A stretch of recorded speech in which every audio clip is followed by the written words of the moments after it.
আজকে বানিয়ে ফেললাম সেই ভাইরাল শিউলি ফুলের ডাবের পুডিং। হ্যালো এভরিওয়ান, আসসালামু আলাইকুম। এই মুহূর্তে যে যেখান থেকে আমার এই ভিডিওটি দেখছেন, আশা করি আল্লাহর রহমতে সবাই ভালো আছেন, সুস্থ আছেন। আর কেউ যদি অসুস্থ অবস্থায় আমার এই ভিডিওটি দেখে থাকেন, তার সুস্থতা কামনা করে আজকের ব্লগটি শুরু করছি। এই তো সকালের নাস্তা রেডি করে নিচ্ছি। আজকে সকালের নাস্তায় থাকবে ডিম পোচ, দুধ চা আর বনরুটি।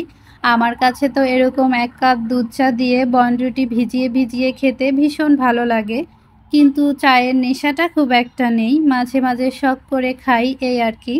তবে কার কার সকালের নাস্তায় 1 কাপ চা না হলে সারাটা দিন খারাপ কাটে, অবশ্যই আমাকে কমেন্ট করে জানাবেন। আপনার একটা মূল্যবান কমেন্ট পেলে আমি সত্যিই খুব খুশি হব। এই তো সকালের নাস্তা টাস্তা শেষ করে দেন একটু কাজ করেছি। ঘরটা টুকটাক এলোমেলো ছিল, সেটা গুছিয়ে এসেছি। আর ঘরটা পুরোপুরি না গোছানো পর্যন্ত আর অন্য কোনো কাজে মনই দিতে পারি না, তাই সেই কাজটা আগে করে দেন আবারও রান্নাঘরে চলে এসেছি দুপুরের রান্নাটা করতে। আজকে রান্না করব পোমা মাছ আর মসুর ডাল। কালকে সবজি শেষ হয়ে গিয়েছে, সেটা যে নিয়ে আসতে বলবো তাও ভুলে গিয়েছি। তো কি আর করার, ডাল দিয়ে চালিয়ে দেব আজকে। এইদিকে দেখেন বাতাসে কি উথাল পাথাল অবস্থা করে ফেলেছে, পর্দা টর্দা উড়িয়ে একদম নাজেহাল অবস্থা। টি টেবিলের কাপড়টা তো বারবার উড়ে যাচ্ছিল, আর আমি এসে বারবার ঠিক করে দিচ্ছি। একটা সময় রাগ করে ভাঁজ করে রেখেই দিয়েছি যে দূর ছাই আর দেবই না, এত বাতাস বারবার উড়ে যায়। মাঝে মাঝে তো সোফার ফোম কুশন এগুলো ফেলে দেয় সোফা থেকে। তো কি আর করার, দরজা জানলা আটকিয়ে যে বসে থাকবো, এত সুন্দর বাতাস তাও তো সম্ভব না। এদিকে বাঁশ গাছের শন শব্দ, সেটা শুনতে তো আরও অনেক বেশি ভালো লাগে। এই তো বাতাস খেতে খেতে আমার রান্না বান্না অলমোস্ট কমপ্লিট। এখন খাওয়া দাওয়া শেষ করে যাব ডাবের পুডিং বানাতে।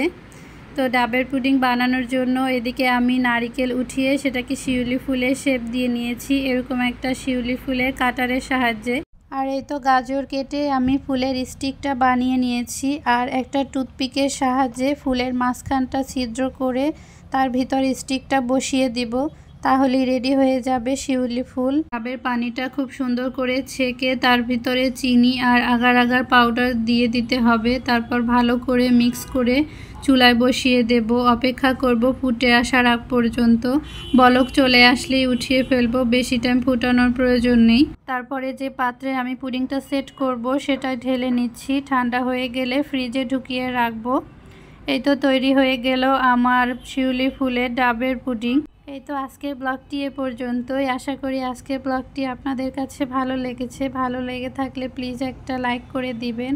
আর আপনি যদি এই মুহূর্তে আমার এই ভিডিওটি ইউটিউব থেকে দেখে থাকেন, প্লিজ চ্যানেলটি সাবস্ক্রাইব করে দিবেন। আর ফেসবুক থেকে দেখে থাকলে প্লিজ চ্যানেলটি ফলো দিয়ে আমার পাশেই থাকবেন। আল্লাহ হাফেজ।